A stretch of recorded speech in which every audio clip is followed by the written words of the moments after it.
So good morning guys. और current affairs के revision वाले सेशन में सबसे पहले हम पुराने महीने की करंट अफेयर्स का रिवीजन करते हैं। तो हमारा देखिए पहला प्रश्न क्या है, विश्व रंगमंच दिवस कब मनाया गया? वर्ल्ड थिएटर डे 27 मार्च को मनाते हैं हम ये। और शिग्मो उत्सव ये किस राज्य में मनाया गया था? ये गोवा में मनाया गया था। गोवा की कैपिटल पणजी है, मुख्यमंत्री हैं प्रमोद सावंत। अभी आपको याद होगा गोवा के नए गवर्नर बन गए। चलो बताओ, ये प्रश्न आपके लिए बनेगा, गोवा के नए गवर्नर कौन बन गए हैं? मैं आपको हिंट दे देता हूँ, वैसे सबको याद होगा आपको। पूर्व ये हमारे चीफ इलेक्शन कमिश्नर थे, मुख्य चुनाव आयुक्त थे, जो अब गोवा के गवर्नर बन गए। साथ में ये भी बता दो फिर अब नए चीफ इलेक्शन कमिश्नर कौन बन गए हैं। यहाँ के चीफ जस्टिस दीपांकर दत्त हैं। फिर बताइए महिंद्रा एंड महिंद्रा के एमडी सीईओ कौन बने? तो आंसर होगा अनीश शाह। और खेलो इंडिया योजना को किस वित्तीय वर्ष तक बढ़ाया गया? 2025-26 तक बढ़ा दिया गया है। और हाँ गाइज, इंडिया के टॉप बैंक एडुकेटर्स एक बार फिर अनअकैडमी पर आपके लिए ला रहे हैं कुछ टॉप एंड अल्टीमेट बैचेस। तो अनअकैडमी का हर बैच कंडक्ट किया जाता है आपकी बैंक की हर परीक्षा की तैयारी को और भी ज़्यादा मजबूत करने के लिए। और ये सभी बैचेस आपको मिलेंगे अनअकैडमी पर, जहाँ पर आप अपने फेवरेट टीचर के साथ अपने घर से अपने पर्सनल शेड्यूल के हिसाब से पढ़ सकते हैं। तो अनअकैडमी की हर क्लास आप लाइव नहीं तो बाद में रिकॉर्डेड सेशन के द्वारा भी अटेंड कर सकते हैं। अगर आप चाहें तो क्लास को डाउनलोड करके ऑफलाइन भी देख सकते हैं। और आप लाइव क्लास में आस्क अ डाउट फीचर के द्वारा टीचर से अपने डाउट भी क्लियर करा सकते हैं। आप लाइव क्विजेस और टेस्ट सेशन भी अटेंड कर सकते हैं, जहां पर आपको अपनी लाइव रैंकिंग भी देखने को मिलेगी। तो अनअकैडमी पर टोटल 12+ लैंग्वेजेस में क्लासेस कंडक्ट होती है। आप अपनी फेवरेट भाषा में क्लास अटेंड कर सकते हैं, आप अपनी टीचर के साथ इंटरेक्ट कर सकते हैं और लाइव पोल में पार्ट ले सकते हैं। ये सभी फीचर आपको मिलेंगे एक ही प्लेटफॉर्म पर, एक ही सब्सक्रिप्शन के साथ। तो आप आज ही सब्सक्राइब करें अनअकैडमी पर और इन सभी बेनिफिट्स का लाभ उठाइए। देखिए, अगर आप मेरा कोड जो है क्रेक एग्जाम 10 उसे यूज करेंगे तो आपको एडिशनल 10% का डिस्काउंट भी मिलेगा। और आपको सभी बैचेस की लिंक और सब्सक्रिप्शन ये सब नीचे डिस्क्रिप्शन में मिल जाएगा। तो अभी हम बढ़ते हैं आगे। और खेलो इंडिया जो यूथ गेम्स 2021 वाले हैं, अभी इसमें योगासन को भी जोड़ा गया था। ये जो खेलो इंडिया यूथ गेम्स 2021 है कहाँ पे होंगे? हरियाणा के पंचकुला में होंगे। अब बताइए, ला पेरोज ये किस देश के द्वारा आयोजित एक नौसेना अभ्यास है? फ्रांस। बताइए किसने द रथबोन फोलियो पुरस्कार 2021 जीता? तो कार्मेन मारियो मचाडो ने, अमेरिकी लेखक है, ये एक ही नाम है। और कांगो गणराज्य के राष्ट्रपति के रूप में किसे चुना गया? ससो नगेसो को। कांगो गणराज्य की कैपिटल ब्राज़ाविली है, करेंसी है सेंट्रल अफ्रीकन CFA फ्रैंक। एक बुक है जिसका नाम है स्केप्टेड ट्रू स्टोरीज ऑफ इंडियंस फ्यूगिटिव्स इन लोगन। इसको किसने लिखा? डेनिश खान और रूही खान ने। और भारत कोरियाई मैत्री पार्क का उद्घाटन भारत में किस जगह पे किया गया था? दिल्ली में किया गया था। अच्छा बताइए, अर्थ आवर डे ये कब मनाया गया? वैसे कुछ फिका ऐसे याद रख लो आप, तो मार्च का आखिरी शनिवार। तो इस बार हमने 27 मार्च को मनाया था ये। क्या बोलते हैं इसको? अर्थ आवर डे। और अर्थ डे तो अभी हम मना के ही निपटे हैं 22 अप्रैल को, वो भी याद रखना। अर्थ आवर डे की थीम रही थी climate change to save water. और वाटर से आपको याद है वर्ल्ड वाटर डे कब मनाते हैं हम? 22 मार्च को। बढ़ते हैं आगे। अच्छा फिर बताइए, एस्टोनिया की पहली महिला प्रधानमंत्री कौन बनी है? तो आंसर होगा काजा कलास। एस्टोनिया की कैपिटल तालिन है। बताइए किस राज्य सरकार ने नई एम सेंड पॉलिसी 2020 को लॉन्च किया था? राजस्थान की सरकार ने। और धन लक्ष्मी बैंक के MD CEO कौन बन गए? JK शिवन बन गए। धन लक्ष्मी बैंक का हेडक्वार्टर आपको मिलेगा त्रिशूर, केरल में। बताइए किसे महावीर चक्र से सम्मानित किया गया? तो आंसर होगा कर्नल बाबू संतोष को।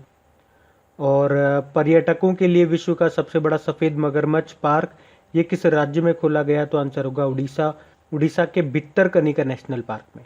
फिर बताइए, अंकटाड के द्वारा जारी रिपोर्ट के अनुसार 2020 में कौन सा देश FDI का सबसे बड़ा प्राप्तकर्ता था? FDI मतलब फॉरेन डायरेक्ट इन्वेस्टमेंट। तो आंसर होगा चाइना।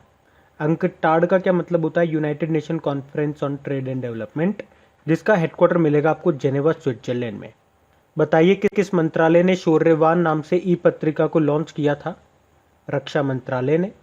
और किसे मरणोपरांत सर्वोत्तम जीवन रक्षा पुरस्कार 2020 से सम्मानित किया गया? तो आंसर होगा मोहम्मद मोहसिन को। आकाश NG एनजी मतलब न्यू जनरेशन। इस मिसाइल का सफलतापूर्वक परीक्षण कहाँ पे किया गया? उड़ीसा में। इसे डेवलप किया डीआरडीओ ने। और इटली के प्रधानमंत्री ने इस्तीफा दे दिया, क्या नाम है उनका? ग्यूसेप्पे कॉन्टे वैसे इटली के नए प्रधानमंत्री बन गए हैं। चलो ये प्रश्न तो आपके लिए बन जाता है। फिर बताओ इटली के नए प्रधानमंत्री कौन बन गए, नीचे कमेंट बॉक्स में टाइप करके बताओ। इटली की कैपिटल रोम है, करेंसी यूरो है। बढ़ते हैं आगे। अच्छा चलिए कल के करंट अफेयर्स को रिवाइज करते हैं। पहला प्रश्न पूछा जा रहा है, ग्लोबल एनर्जी ट्रांजिशन इंडेक्स में भारत की रैंक क्या रही? 87 नंबर पर रहा है इसमें भारत, और इसमें टॉप पे स्वीडन रहा। इस इंडेक्स को जारी किया था वर्ल्ड इकोनॉमिक फोरम ने। बताइए अभी जो हमने इंटरनेशनल अर्थ डे मनाया, पृथ्वी दिवस, वो कब मनाया? 22 अप्रैल को मनाया, और इसकी थीम थी रीस्टोर अवर अर्थ। बताइए किसने स्टार्टअप इंडिया सीड फंड योजना शुरू की? तो आंसर होगा पीयूष गोयल ने, रेल मंत्री, उद्योग मंत्री हमारे। बताइए किस राज्य में संपत्ति स्वामित्व योजना शुरू की जाएगी? तो आंसर होगा बिहार में। और प्यूमा की अभी ब्रांड एम्बेसडर कौन बन गया, या किन क्रिकेटरों को अपना ब्रांड एम्बेसडर बनाया प्यूमा ने? वॉशिंगटन सुंदर और देवदत्त पडिक्कल को। और किस राज्य सरकार ने स्वास्थ्य सुरक्षा सप्ताह घोषित किया अभी 22 से 29 अप्रैल तक को? झारखंड सरकार ने। मध्य अफ्रीकी देश चाड के राष्ट्रपति का निधन हो गया, क्या नाम है उनका? इद्रिस डेबी इटनो। और चाड जो ये है सेंट्रल अफ्रीकन कंट्री, इसकी कैपिटल होती है अंजुमिना, और करेंसी इसकी सेंट्रल अफ्रीकन CFA फ्रैंक हो गई। और यूनाइटेड किंगडम के द्वारा खोजी जा रही नई डिजिटल मुद्रा का नाम बताइए? ब्रिटकॉइन है। बताइए प्रधानमंत्री गरीब कल्याण पैकेज के तहत स्वास्थ्य कर्मियों के लिए बीमा कवर कितना होगा या कितना है? तो 50 लाख रुपए। और किस देश ने चाइना के साथ बेल्ट एंड रोड इनिशिएटिव को रद्द कर दिया? आंसर होगा ऑस्ट्रेलिया ने। फिर बताइए नई मिसेज वर्ल्ड 2020 किसे घोषित किया गया? तो आंसर होगा कैट श्रेडर को, या आयरलैंड से है। और केयर रेटिंग्स ने वित्त वर्ष 2021-22 के लिए भारत की GDP ग्रोथ रेट कितना रहने का अनुमान लगाया? 10.2%। बढ़ते हैं आगे। चलिए स्टैटिक क्वेश्चंस देखते हैं। पहला प्रश्न क्या है? स्वाधीनता पुरस्कार किस देश का सर्वोच्च नागरिक पुरस्कार है? तो आंसर होगा बांग्लादेश का। अच्छा, बैडमिंटन वर्ल्ड फेडरेशन का हेडक्वार्टर कहाँ पर है? कुआलालंपुर मलेशिया में है। इसके प्रेसिडेंट हैं पॉल एरिक। अभी आपको याद होगा badminton world federation Swiss open super 300 में मेन सिंगल टाइटल किसने जीता था? विक्टर एक्सेल्सेन ने, जो कि डेनमार्क के प्लेयर हैं। और वुमेन सिंगल टाइटल जीता था कैरोलिन मारिन ने, जो कि स्पेन की प्लेयर है। और इसमें हमारी जो PV सिंधु है, उन्होंने सिल्वर मेडल जीता था। फिर बताइए सुपर 75 स्कॉलरशिप योजना को किस राज्य या यूनियन टेरिटरी ने शुरू किया? तो आंसर होगा जम्मू कश्मीर। आर्थिक स्वतंत्रता सूचकांक 2021 जो आया था, उसमें भारत की रैंक क्या थी? भारत 121वें नंबर पे था। टॉप पे कौन सा देश था? याद है? सिंगापुर था। उत्तराखंड के नए मुख्यमंत्री कौन बन गए? तीरथ सिंह रावत बन गए। अच्छा बताइए नागरिक प्रदर्शन सूचकांक 2020 में टॉप पे कौन रहा? तो देखो इसमें दो कैटेगरी है। 10 लाख से ज़्यादा आबादी की बात करेंगे तो इंदौर टॉप पे रहा।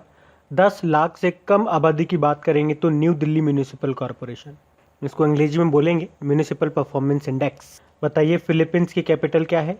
मनीला है। और यहाँ पे आपको एशियन डेवलपमेंट बैंक का हेडक्वार्टर भी मिलेगा। देखो फिलीपींस की करेंसी पीसो है, प्रेसिडेंट है रोड्रिगो दुतर्ते।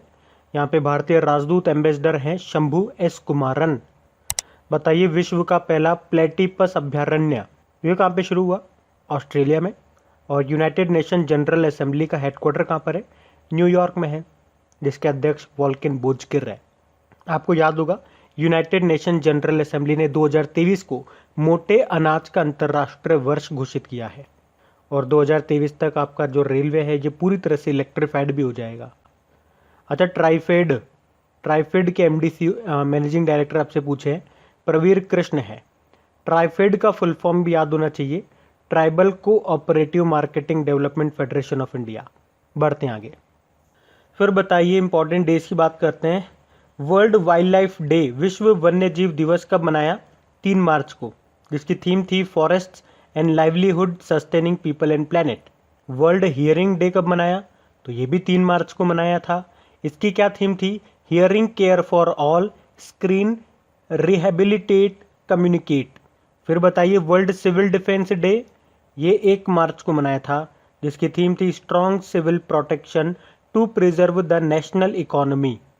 बताइए जीरो डिस्क्रिमिनेशन डे, शून्य भेदभाव दिवस कब मनाया गया?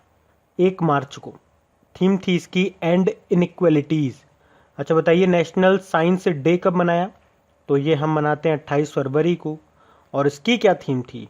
Future of science and technology and innovation, impact on education skills and work.